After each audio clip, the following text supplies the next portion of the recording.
Hi, my name is Badmouse, and this is, Pond of Wood. I recently finished watching The Handmaid's Tale, and it was pretty good.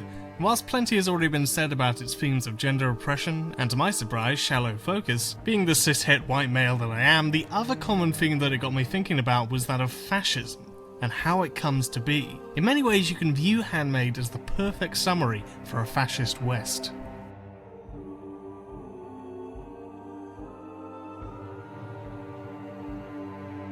Historically, fascism isn't an ideology with much theoretical backing nor structural definitions. This is in part due to it being a hyper-idealist ideology implemented only at times when the current system is in crisis. Put in place as a last resort to maintain things the previous society may have considered to be the status quo. To outline this, what drives many of these regimes' prominence normally always happens after a so-called catastrophe. In pre-war Europe, this consisted mainly of the aftermath of World War I, and later the crash of 29. In Handmaid, the main reason for fascism's prominence is a little bit different in that it's not due to economics, but the imminent crash of humanity itself, due to low population rates. We've actually already seen this in other films whereby a country becomes a large police state, most notably Children of Men. What I liked about Handmaid was how it gives us a backstory for how this happened.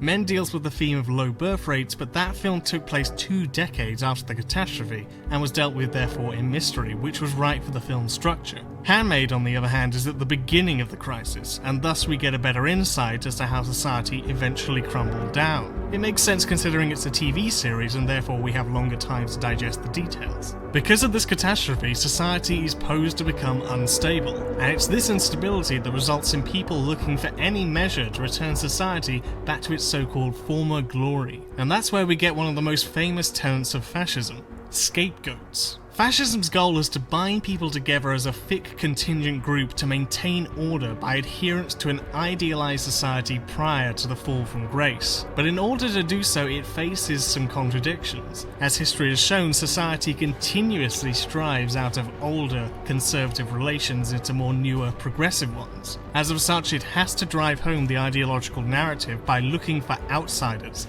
others, to blame for the disaster. In Nazi Germany, this was filled mostly by that of the Jews, but also communists, Slavs, and other so-called degenerates. In Handmaid, the other is filled by numerous adherents to permissive society.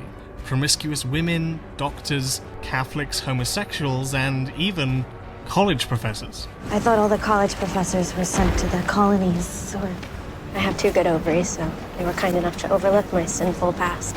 You may wonder how on earth the Gilead regime managed to even come about. It is surely so barbaric and uncompromising that nobody except the few that would be beyond criticism could possibly support it. It's easier then for us to just think that this is purely fantasy. But due to the catastrophe, just like I said, it causes people to act in ways previously they would not have. Because many ordinary folks long for stability and survival. We never see the ordinary lives of the masses, instead restricted to the privileged minority of chief commanders, but it's reasonable to expect that many people in Gilead would have at least tolerated the rules put in place, not because they're desirable by any means, but because they've come to believe that this is the only option they have. The Waterford family at times don't appear like ideological fascists, but more like high-ranking individuals that were thrust into a situation beyond their control, which led them to feel like this was the only way forward for humanity's survival. Serena Joy, oddly enough, starts out as a stronger believer in the sons of Jacob than her husband Fred.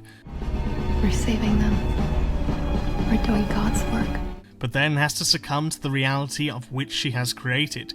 She goes along with it because, again, it's for the greater good. She wants to accomplish her goals. We see at one moment we might defend her as a helpless subject, but then 10 minutes later utterly despise her as she succumbs to her goals. You can also contrast this with the character of Nick, who didn't get into the Sons of Jacob for any ideological reasons, but simply because he was, like many, trying to survive. He was a victim of his circumstances. Well, obviously not every character in the show is sympathetic. Damn it, Lydia. And from this you can understand why many of those in actual subjugation might even look upon their oppressors benevolently, as showcased by the new Offman. I used to get fucked behind a dumpster just so I could buy a 6 of Oxy and a Happy Meal. I'm clean now. I got a safe place to sleep every night and I have people who are nice to me. Yeah, they're nice. Now take that back 90 years into Weimar Germany, and you get the idea. Something I've also noticed in these kind of hyper-masculine mindsets in general is that you get this sort of pseudo-patriarchal feminism forming. Look at how the regime treats women at their best. Like, yeah, sure, we'll treat you like queens, we'll give you stability and comfort, a place to live, and above all a purpose. But if you don't act like whatever we tell you to, then it's off to the gallows. It's love on their terms, artificial love, love for the regime. Of course, because this ideology is lacking in any theoretical backbone, it chooses instead to take itself upon different structures depending upon the situation, but only accepting what will justify the regime when it is needed. The actual backing for a lot of Handmaid comes from Genesis, when Jacob needed 2 handmaids to have children when his wife could not, and thereby it places this fascism upon biblical groundings. America is, after all, a very conservatively Christian country, and so it makes sense to appeal to the already embedded understandings thereof. Just like Hitler used unified Germanic nostalgia for his regime, Benito Mussolini with the Roman Empire, and Hirohito with the pre-industrialized Japanese culture of honor. It must quash resistance to accomplish this, but only so much as is necessary. Even open racists will from time to time allow leeway. Take nativist Bill the Butcher's mentoring of Irish-American Amsterdam in Gangs of New York as an example. You can thereby find a lot of contradictions and hypocrisy occurring, particularly in the case of Serena, who frequently smokes forbidden cigarettes and even once offered to disobey the rules and sleep with their driver. Because although this goes against everything she believes in, she ultimately succeeds to her circumstances for the completion of her goals. It just makes things simpler that way. Commander Waterford is no exception either, performing forbidden acts of ceremony by inviting Offred into his study. And not even he seems to be that indebted to his religious beliefs, with his recurring visits to brothels, which are allowed by the regime, interestingly enough. Not even they believe in their own doctrines. This was all probably done as in the theme of religious hypocrisy, but it works the same. A facade is fine as long as most are doing as they're told. I don't want people to look at how I've been describing these things and get the idea that I'm defending fascism, but I do want people to get a better understanding of how fascism grows and how it's defended by a large amount of its inhabitants, how you might well end up supporting them too. It's not enough for us to just think that fascism happens when bad men get popular. They get popular not through their own achievements, but as a tactic supported from those who will gain a lot in the future. 10 years ago, fascism was completely off the table. We were more secure, we were affluent. But times change and eventually people begin opening up to different points of view in order to return to that nostalgia. You may even want to bear yourself the trouble of watching a few fascists talking, because believe it or not, you will be surprised by what you hear from them. They're not the stereotype that you've been taught in school, they're actually very, very interesting.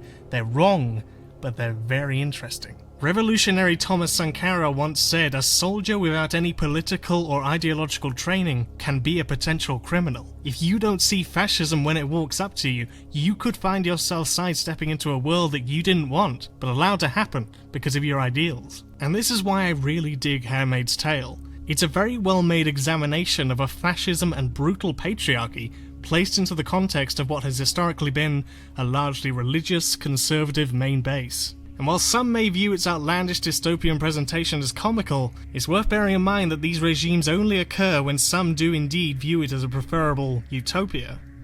And thus we must remember that it can happen here. This week I'd like to say a special thank you to Brock Barber, Chandon Grayson, Danny, David Legit Surname, Dominic Trujillo, Don Friolic Olofsson, Evan Wiley, or is it Willie? Joel Lindqvist. Love those Scandinavian names. Nigel Robinson. Patrick Toner. Shane Davis Young. Skorsk. Is that another Scandinavian name? The Cloth. And Tiberius Gracious. Not a fan of the Greek ones, not as much. Thank you to everyone else who's been supporting me on Patreon. Just so you're aware, I'm thinking of changing the reward for the $2 patrons and above, just because I think that me doing a caption at the end of each video is not really, a good enough reward. I don't think it really works out that well. So if you've got some ideas, then please just let me know, and I can probably think about putting them in there, because I'd like to hear what you want me to do with this channel. So thanks guys, and I'll see you next time.